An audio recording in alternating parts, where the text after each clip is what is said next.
Jersey latihan Juventus musim 2001-2002 Lotto. Dia punya sponsor Fastweb. Tengok ni keseluruhan baju di depan. Tu tengok belakang pula. Belakang lagi cantik rasanya berbanding depan tu. Okey, kita pergi kepada perincian jersey. Okey.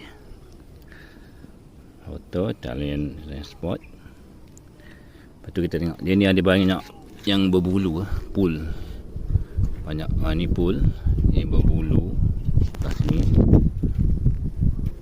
Sebelah lengan ni dia banyak yang bulu-bulu, dah season dah orang kata. Okay, ni pun banyak bulu-bulu.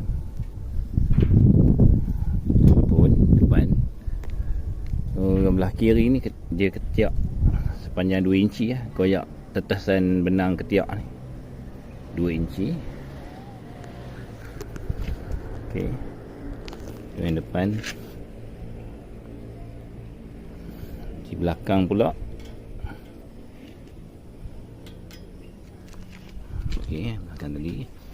Ni pun ada kesan bulu-bulu dia. Ni pun sama. Dia dah agak season lah. Pun ada bulu di belah lengan kiri. Dan bawah dia pula ada tetasan benang sepanjang 4 inci. Tetasan benang yang bahagian bawah ni, bahagian bawah baju. Kita tengok wash tag.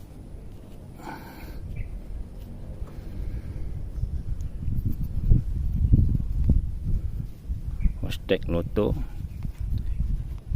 in Italy,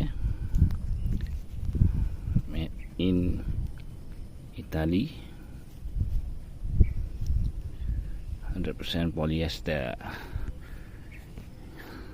Dia pun ada kesan bulu. Itulah dia dah agak season jersey dia.